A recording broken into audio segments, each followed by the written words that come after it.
Bonjour. Journée de travail aujourd'hui à Moscou pour le président Pompidou. Le président français poursuit en effet au Kremlin les entretiens commencés hier avec les dirigeants soviétiques. Juste en ce moment, je pense qu'à l'ambassade de France se termine le déjeuner qu'avait offert à ses hôtes soviétiques le président français. Mais déjà hier, les toasts échangés au cours du grand repas officiel ont montré que le climat des relations franco-soviétiques était décidément au beau fixe. D'ailleurs, de Moscou, reportages et commentaires de nos envoyés spéciaux. Ici, Moscou. Eh bien, les entretiens du Kremlin qui avaient débuté hier se sont poursuivis pendant toute la matinée, très exactement de 10h à 12h45. Hier, comme nous l'avions dit, il avait été question uniquement de problèmes économiques. Aujourd'hui, les entretiens ont porté sur les problèmes politiques et pendant 2h45 d'horloge, ce fut surtout un dialogue ou une discussion, comme vous voulez, entre M. Brejnev et le président Pompidou. D'après des informations très succinctes qui nous ont été données, il a été question uniquement de l'Europe. Nous en saurons probablement plus cet après-midi puisque le président Pompidou doit recevoir les journalistes, mais on peut déjà supposer qu'il a été principalement question de cette fameuse réunion pan-européenne de sécurité qui tient tellement au cœur des Russes. M. Pompidou, en arrivant il y a quelques instants à l'ambassade de France pour le grand déjeuner qu'il offrait au président Podgorny, à M. Brejnev et à M. Kosygin, a déclaré dans le couloir à Léon Zitrone qu'à l'allure où allaient les choses, il faudrait probablement dégager de l'emploi du temps des heures supplémentaires pour poursuivre les entretiens politiques. De part et d'autre, on semble très satisfait et on semble en tous les cas décidé à ce que ces entretiens du Kremlin marquent un pas en avant dans la coopération politique entre la France et l'Union soviétique. En tous les cas, c'est ce qui apparaissait très nettement à l'occasion des discours qui, hier, ont été prononcés pendant le dîner, ou plus exactement à l'issue du grand dîner officiel qui était offert au président Pompidou et dont va vous parler Victor Vram. C'est donc hier soir, au cours de ce dîner officiel, que le président Pompidou a prononcé son premier grand discours politique en URSS. Et on peut dire que le thème principal de ce discours a été la coopération franco-soviétique, mais une coopération qui devrait s'étendre à tous les domaines, aussi bien économiques que politiques. Alors voici ce qu'a dit en particulier le président Pompidou. Développement entre la France et l'URSS des contacts et de la coopération, efforts pour faciliter en Europe la réduction des tensions et l'interpénétration mutuelle dans le respect de l'indépendance de tous les États, recherche de mesures propres à contribuer au rétablissement de la paix partout où elle est troublée, voilà les objectifs que nos deux pays doivent fixer aujourd'hui à leur entreprise commune. Et puis, on a beaucoup remarqué cette phrase du discours du président Podgorny. L'Union soviétique est prête à développer activement les consultations politiques bilatérales, la coopération avec la France afin de contribuer au rétablissement de la paix au Proche-Orient et dans le sud-est asiatique. Il faut dire que les Français avaient reproché un certain temps aux Soviétiques de ne pas suffisamment les consulter, en particulier sur le Proche-Orient. Par conséquent, on peut dire qu'après ce voyage du président Pompidou en URSS, les Français et les Soviétiques se sont entendus, s'entendront pour avoir une consultation politique permanente. Ici Moscou, à vous Paris. Et Jacques Salbert vient de nous faire savoir à l'instant que ce qu'il laissait entendre est confirmé. Il y aura des entretiens au sommet supplémentaires entre le président Pompidou et les dirigeants soviétiques. C'est dire l'importance de ces rencontres. En tout cas, ce soir, un petit peu de détente avec une soirée au Bolchoï et ses célèbres ballets. En France, ce matin, un événement à la fois politique et littéraire, puisqu'il s'agit de la parution du premier tome des Nouvelles Mémoires du général de Gaulle. Ce tome s'appelle Le Renouveau et c'est le premier tome de la nouvelle série de mémoires appelée Mémoires d'espoir. Ce tome couvre la période de 1958 à 1962 et, petite surprise, alors que l'on attendait sa parution pour le 20 novembre, le secret a été très bien gardé par l'éditeur et c'est dès ce matin que les Parisiens ont pu trouver ce livre en vente dans leur librairie. Guy Claes s'est donc rendu chez l'éditeur. Guy Claes. Oui, Alain Cancès, en vente dans leur librairie, en tout cas d'ici ce soir. Beaucoup de librairies sont déjà approvisionnées, mais elles ne le sont pas encore toutes. Ce sera fait en tout cas avant la tombée de la nuit. Ce livre, eh bien, je ne vais pas vous le résumer, ce n'est pas un livre qu'on analyse, qu'on lit en diagonale en quelques minutes ou même en une heure. Simplement, je vous signale qu'il comporte 7 chapitres, les institutions, l'outre-mer, l'Algérie, l'économie, l'Europe, le monde et le chef de l'État. Vous voyez que ces différents chapitres recoupent les principaux plans de l'action du général de Gaulle pendant cette période les institutions avec l'institution de la présidence de la République. L'outre-mer, c'est la communauté. L'Algérie, c'est la décolonisation. L'économie, l'Europe, le monde, enfin le rôle du chef de l'État qui tient évidemment dans l'esprit du général de Gaulle une place essentielle. Mémoire d'espoir donc, le renouveau 1958-1962. Encore une fois, je ne vous l'analyse pas, mais je peux vous en lire le dernier paragraphe, les 7 dernières lignes, car elles sont, je crois, très significatives. Sur la pente que gravit la France, ma mission est toujours de la guider vers le haut, tandis que toutes les voix d'en bas l'appellent sans cesse à redescendre. Ayant une fois encore choisi de m'écouter, elle s'est tirée du marasme et vient de franchir l'étape du renouveau. Mais à partir de là, tout comme hier, je n'ai à lui montrer d'autre vue que la cime, d'autres routes que celle de l'effort. La parution de ce livre, aujourd'hui, a été une surprise. Comme vous l'avez dit, on l'attendait pour la fin de ce mois, peut-être même seulement pour le mois de novembre. Et vraiment, le secret a été très bien gardé. Pourquoi cette surprise? Pourquoi tant de secrets? Eh bien, c'est une question que j'ai posée tout à l'heure à M. Marcel Jullian, le président directeur général de la librairie Plon. Monsieur Jullian, pourquoi avoir choisi de faire sortir ce livre presque par surprise? C'était pas un choix. Enfin, le choix a été différent. J'ai d'abord eu le choix de donner ce livre à tous les Français en même temps un certain jour. Je pensais que ce livre, les mémoires de Charles de Gaulle, avait été écrit pour les Français. Je pensais qu'il aurait été normal que, passant au-dessus de tout groupe d'opinion, groupe politique, groupe gouvernemental, il soit donné le même matin, je le répète, à tous les lecteurs qui voulaient l'avoir. Et à partir du moment où on a décidé de donner un livre avec toute l'infrastructure que cela représente de livraison, de fabrication, il fallait bien le sortir brutalement un beau matin. Vous n'avez pas voulu que des journaux puissent en publier avant des extraits? Oui, parce que ça aurait été un choix. Et ce que j'ai voulu éviter dans cette affaire, c'est qu'il y ait un choix qui aurait fatalement été pris pour un choix politique. Si on avait opté pour un journal, on lui aurait donné des passages. Ces passages, on n'aurait pas donné tout le livre. Le choix de ces passages était déjà une option. Et le choix du journal, avec ces passages, en était une autre. Si j'avais laissé divulguer une phrase, cette phrase séparée du contexte, pouvait prendre d'autres sens et avoir d'autres conséquences. Aujourd'hui, c'est un ouvrage totalement inédit qu'on peut se procurer dans les librairies. Je crois que c'était un pari. Cela supposait une bonne dose de secret. Et secret, là, je voulais dire, alors, ce qui me semble essentiel, c'est que c'est une fierté professionnelle. Fierté de l'édition, fierté de l'imprimerie. Il y a eu 1500 personnes qui ont manipulé ce livre, qui l'ont composé, qui l'ont transporté, qui l'ont emballé. Et ces 1500 personnes, je ne leur ai pas dit, j'ai pas fait de circulaire, j'ai pas dit surtout ne parlez pas, je me suis dit ils feront leur métier, ils ont fait leur métier, ça a été très simple. Et c'est vous qui avez eu cette idée, ce n'est pas le général de Gaulle? Vous savez, je crois que le général de Gaulle, quand il a choisi son éditeur, c'est son éditeur suivant sa phrase, c'est votre métier, c'est pas le mien. Ben, j'ai essayé de faire le mien. Cet après-midi, les députés français vont commencer l'examen de la loi-programme militaire que leur a présentée hier M. Michel Debré.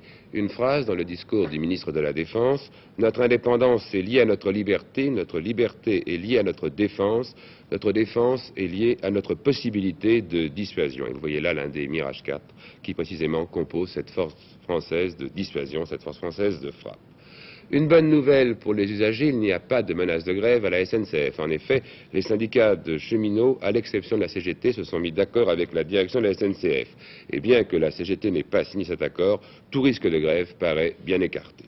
Enfin, si vous voulez acheter à crédit votre voiture au salon de l'auto qui se déroule en ce moment, vous le savez, vous aurez moins à donner comptant, puisque le journal officiel publie ce matin les récents aménagements apportés au crédit.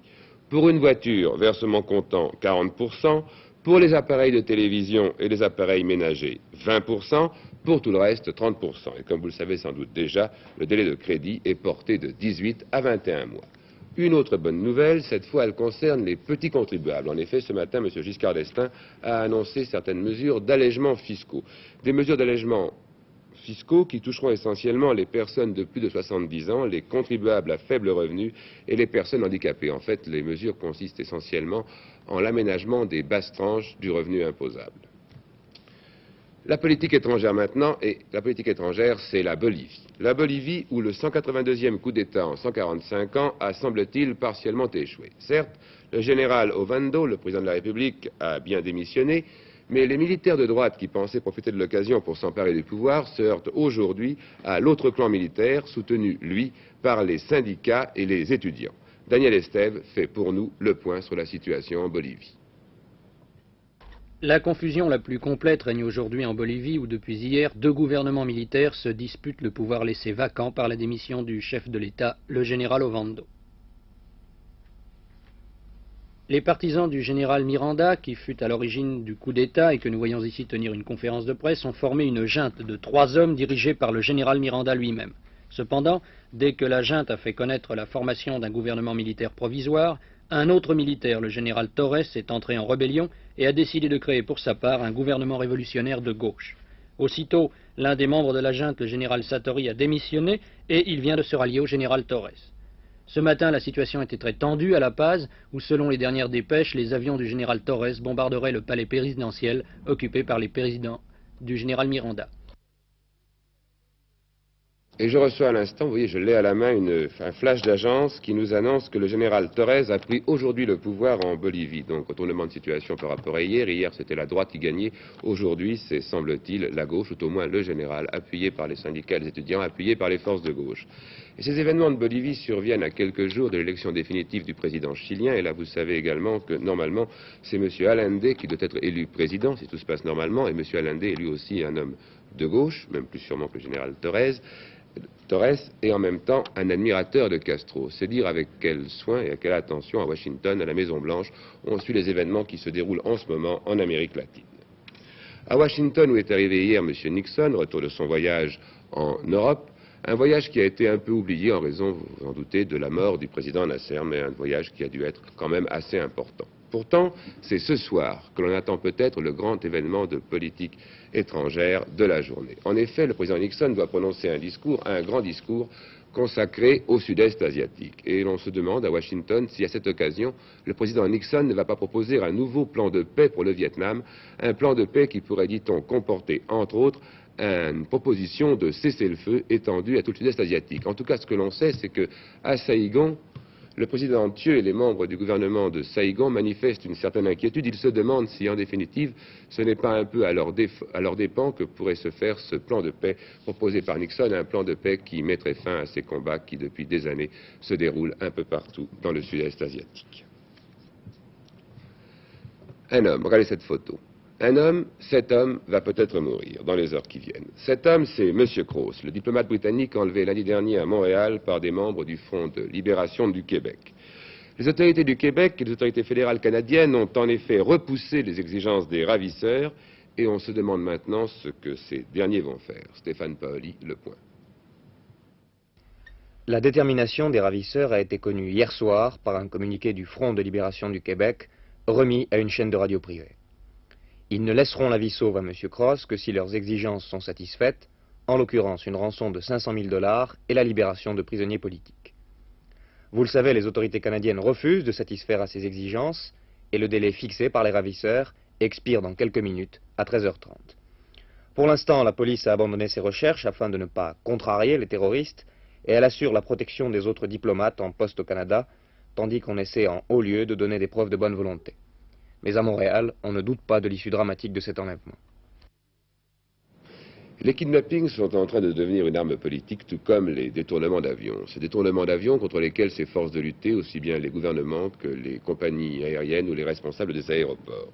C'est ainsi qu'en France, à Orly par exemple, on a pris maintenant de très sévères mesures de sécurité que nous présentent François Cornet et Jacques Aubertin.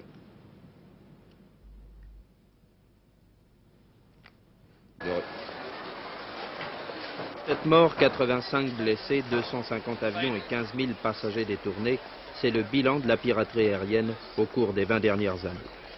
Pour que le monde prenne vraiment conscience de la gravité de ce fléau, il a fallu que d'innocents passagers deviennent en quelques heures des otages, une monnaie d'échange, avant que soient prises des mesures efficaces pour mettre en échec les pirates de l'air. En France, comme à l'étranger, tous les aéroports ont reçu des consignes de vigilance.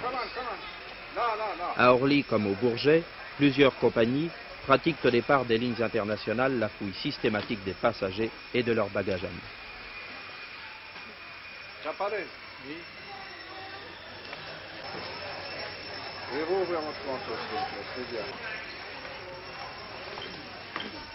Parallèlement à cette fouille au moment de l'embarquement, la détection des armes se fait à l'aide d'un système de magnétomètre. Lorsque le voyageur franchit le portique, une aiguille oscille instantanément s'il transporte une masse métallique plus importante qu'une montre ou qu'un briquet.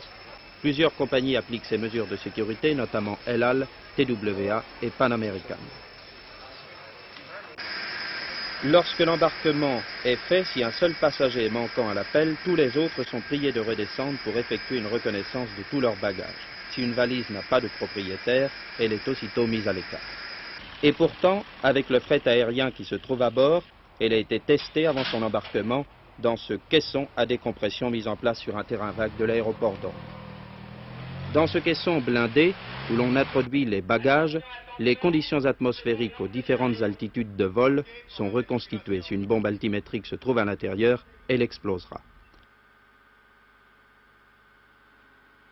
La simulation d'un vol à 12 000 mètres demande une quinzaine de minutes. À l'heure actuelle, c'est le moyen le plus efficace au monde pour la détection des bombes dont le déclenchement s'effectue en altitude par variation de la pression barométrique. Il a été mis au point par la Marine nationale. Le seul problème est que ces mesures de sécurité retardent souvent le départ des avions. Un Boeing 747, par exemple, embarque plus de 300 passagers. Ceux-ci sont déjà tenus d'arriver 1 heure avant le départ pour la fouille, mais ne s'en plaignent pas.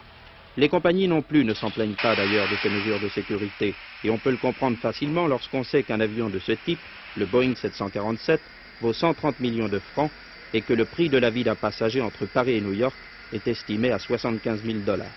Si vous allez à Nice ou en Espagne, sachez toutefois que vous valez moins cher, 91 300 francs au maximum. Et nous accueillons maintenant un ami que vous connaissez bien, puisqu'il s'agit de Jean Bardin, venu nous présenter la grande opération dont il s'occupe en ce moment sur Paris Inter, une opération qui intéresse, je crois, tous les automobilistes parisiens. Oui, exactement, et tous ceux de France d'ailleurs. Vous savez, c'est dans le cadre de la nouvelle émission que je fais à France Inter, qui s'appelle 5 jours pour agir, et qui a lieu tous les jours, de 10h15 à 11h30, je le précise. Et grâce à cette émission, Roland Dardin et moi-même avons voulu essayer de faire prendre conscience à tous les Français qui sont un petit peu responsables, par petits morceaux bien sûr, de tout ce qui se passe dans leur pays. Et je crois que chacun peut agir, si vous voulez, sur tous les sujets qu'on leur propose. Alors on prend un sujet par semaine et on essaie d'agir tous ensemble. Et de faire un dossier aussi, bien sûr. Et le premier sujet, c'était, en raison de l'actualité du Salon de l'Auto, la circulation urbaine. C'est un sujet d'ailleurs d'actualité permanente. Et on a déjà, depuis lundi, fait des petites choses intéressantes et réuni des éléments. Mais on veut faire un gros coup demain, et en essayant de commencer par Paris, mais j'espère que ça sera valable ensuite à Lyon, à Marseille, à Bordeaux, etc. Demain, nous avons réussi à obtenir de la direction des parkings dits d'incitation ou dissuasion, c'est-à-dire ces parkings qui sont autour de Paris, et puis certains parkings de Paris, la gratuité complète pour demain. Si on arrive le matin en disant « Nous venons de la part de France Inter de 5 jours pour agir », on entre, on met sa voiture, on la reprend le soir, on ne paie rien. Mais ce qu'on voudrait, vous l'avez compris bien sûr, c'est donner l'habitude à ceux qui habitent en dehors de Paris et même dans Paris, de mettre leur voiture au parking. Vous savez que les parkings de dissuasion et d'incitation ne sont pas chers, et pourtant ils ne sont pas pleins. Bon, alors on va tenter l'expérience demain. J'espère que demain à cette heure-ci, nous pourrons dire les parkings sont pleins. Il y en a 17 en tout. En tout cas, vous ne manquez pas d'audace de vous attaquer à ce problème. Mais je crois qu'il faut de l'audace, ce genre de l'audace. Quelqu'un a dit ça avant moi. J'espère que ça marchera, demain on le saura. Merci Jean Bardin. Est-ce que vous croyez que les footballeurs français se sont dit de l'audace, toujours de l'audace, encore de l'audace, avant de partir pour l'Autriche? En tout cas, il y a un problème qui se pose pour eux. Vous savez qu'ils ont besoin absolument de confirmer leur bon début de saison. Ils ont battu la Tchécoslovaquie par 3-0. Ce soir, ils rencontrent dans le célèbre stade du Prater l'équipe d'Autriche. Que vaut cette équipe d'Autriche? Eh bien, ce n'est plus la grande équipe d'antan, on l'appelait la Wonder Team, l'équipe merveilleuse des années 30. C'est une équipe qui est très difficile à jouer car elle joue avec un jeu défensif très accentué. Il y a 4 arrières, 3 demi et 3 avant. En tout cas, nous pourrons suivre en direct ce match, la première mi-temps en tout cas ce soir sur la deuxième chaîne à partir de 19h. La deuxième mi-temps avec Michel Drucker étant diffusée à partir de 21h20 et en différé sur la première chaîne. Hier soir, les espoirs autrichiens et français du football se sont rencontrés à Nancy. Les Français menaient 2-0 et puis ils se sont fait remonter, sans doute manque de moyens physiques. C'est un reportage de Nancy, commentaire de Bernard André. 2000 spectateurs seulement pour assister à ce match France-Autriche Espoir. Il est vrai que cette rencontre venait un peu plus de 48 heures après le derby lorrain et qu'il pleuvait hier soir sur Nancy. Pourtant, l'affiche était alléchante, les Français en maillot foncé à droite allaient marquer la première mi-temps de leur emprise, grâce surtout au tandem Huck-Molitor, Molitor qui ouvrait le score à la 34e minute sur une très belle reprise de la tête consécutive à un centre de Zamoszki. Le ralenti nous permet de voir que c'est bien Molitor qui marque et non Galice le 9 comme on l'avait cru tout d'abord. Il avait fallu une bonne demi-heure aux Français pour prendre tout à fait la mesure de cette équipe autrichienne. Dès lors, en 3 minutes, il s'assurait un avantage tout à fait mérité car le même Molitor, sur le centre de son compère strasbourgeois Mario Grava, ajoutait un second but à la 37e minute. On pensait que les Français avaient le match en main lorsqu'à la 46e minute, dès la reprise, Traxler, le numéro 12 qui avait remplacé Fendler, reprenait le ballon de volée et trompait Baratelli. Un tir tendu de 25 mètres, une action fulgurante, la balle passe sous la jambe du gardien français. Encouragés par cette réussite inattendue, les Autrichiens vont occuper massivement le camp français. Autant la première mi-temps avait été française, autant la seconde sera autrichienne. On remarquait beaucoup l'interdroit Kastner, numéro 8, qui créait un danger chaque fois qu'il avait le ballon. Les Français, acculés sur leur but, ne peuvent se dégager. Ils doivent subir la pression adverse consécutive à la baisse de régime de Huck et Camerini en milieu de terrain. C'est le reflet de la seconde mi-temps. Et à force, ce qui devait arriver, arriva, ma foi, à la 73e minute. Rinker, le 9, ici, pour Jara, dont le centre va être détourné directement dans les filets français par Camerini, qui apporte ainsi son concours à l'égalisation autrichienne. Turkine Alexandre, vous êtes allé, vous, au salon de la caravane. Est-ce que vous croyez que c'est bien la saison pour choisir une caravane? Eh bien oui, figurez-vous, car maintenant on fait des caravanes pour l'hiver, on a prévu un chauffage, et même vous allez voir au cours du reportage de Jean-Paul Sauté qu'il y a un endroit prévu pour mettre des skis. Donc il est tout à fait de saison de choisir une caravane. Les caractéristiques du salon de cette année, la caravane a tendance à perdre ses roues en faveur de la maison mobile. Il n'y a apparemment rien de très nouveau sous le soleil du Bourget au 5e salon de la caravane et de la résidence mobile, ouvert jusqu'au 11 octobre. La caravane pliante, facile à monter, encore plus facile à transporter, connaît toujours un vif succès. Mais pliante ou extensible, rien ne ressemble plus à une caravane qu'une autre caravane. C'est pourquoi, pour trouver du nouveau, nous examinerons les détails. Ces détails sur lesquels les constructeurs se battent et la course aux gadgets consacrant le triomphe de l'imagination. L'été prochain, la vie du caravanier sera encore plus simplifiée. Le dossier du canapé, une fois déplié, devient couchette. Situé à l'extérieur, le porte-bouteille de gaz, une fois évidé, il suffisait d'y penser, devient un réservoir à eau. Quant au casier à légumes, il a trouvé sa place dans le plancher. Sous le plancher également et accessible de l'extérieur, la caravane désormais capable d'hiverner est munie d'un casier à ski que voici. Du nouveau aussi du côté de la loi, le caravanier n'est plus un importun qui se loge selon le bon vouloir de l'édile de son lieu de villégiature. Désormais, la caravane ne sera plus considérée comme un vil tas de ferraille et elle pourra séjourner pour une période inférieure à 3 mois où bon lui semble. Quant au succès de la maison mobile, il n'est pas nouveau mais continue néanmoins de surprendre. Caravane ou maison, il s'agit en général de la seconde construite selon les techniques de la première. En fait, la maison mobile est étudiée comme un logement.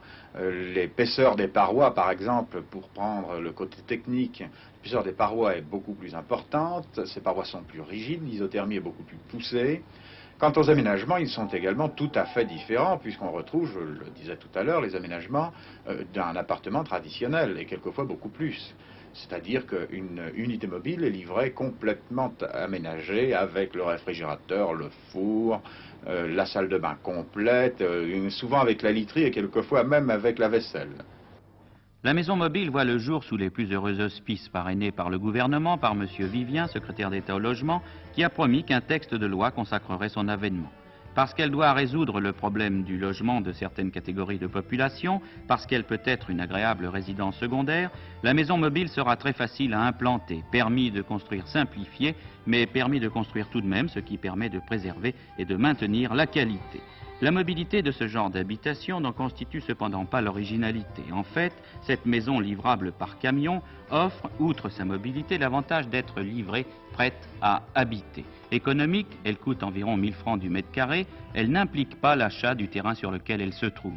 Construite en série, elle peut devenir cellule juxtaposable, s'agrandissant avec la famille ou la fortune de son propriétaire.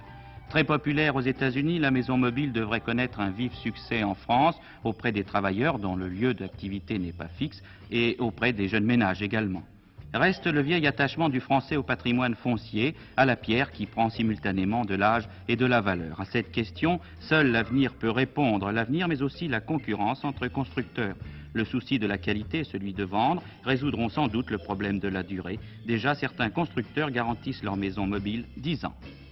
Michel Tardieu, la bourse est-elle aussi mobile que toutes les maisons que nous venons de voir? Oui, aujourd'hui, elle est plutôt mobile et ce qui est étonnant dans le bon sens. On est nettement plus résistant que les jours précédents, aussi bien sur les valeurs françaises que sur les valeurs étrangères. Les cours sont meilleurs, mais le volume de transactions reste assez faible. Ce n'est pas encore la grande euphorie.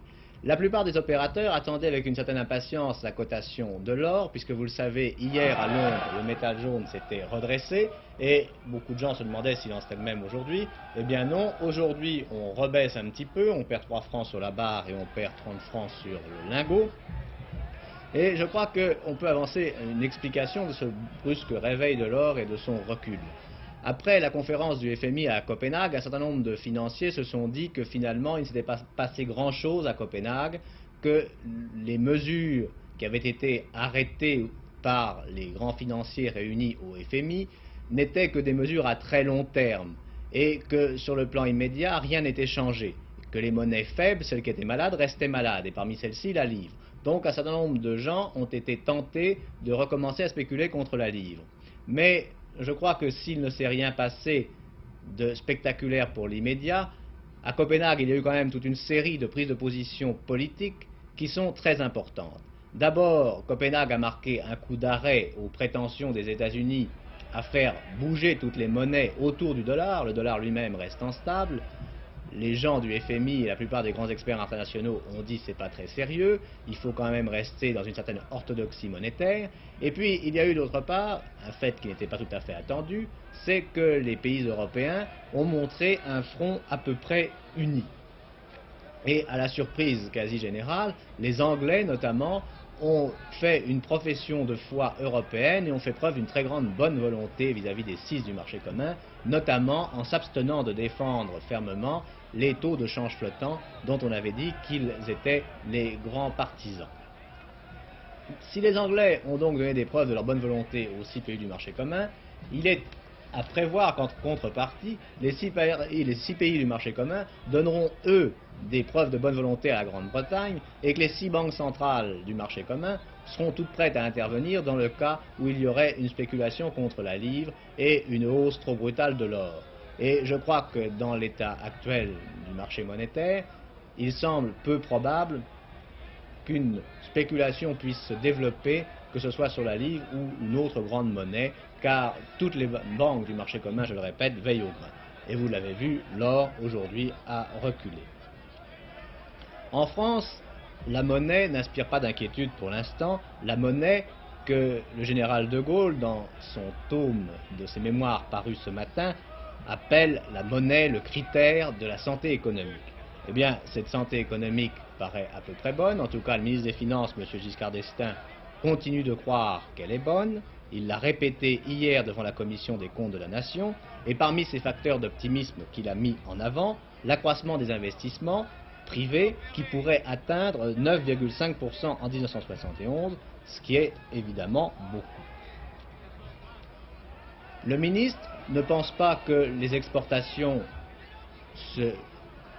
s'inscrivent en baisse aussi vite que certains avaient pu le dire, et le fait que la consommation se soit ralentie, qu'elle n'ait pas été au rendez-vous de la rentrée comme certains experts l'avaient annoncé, ne l'inquiète pas non plus.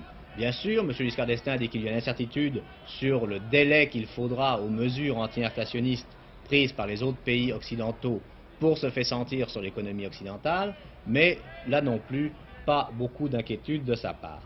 Quoi qu'il en soit, ce ralentissement prévisible, qu'il soit léger ou plus important, des économies occidentales ne peut que stimuler les négociateurs français qui se trouvent en ce moment à Moscou avec M. Pompidou, car il serait bien intéressant, si la conjoncture occidentale se ralentit, de trouver un relais dans les pays de l'Est et principalement en Union soviétique.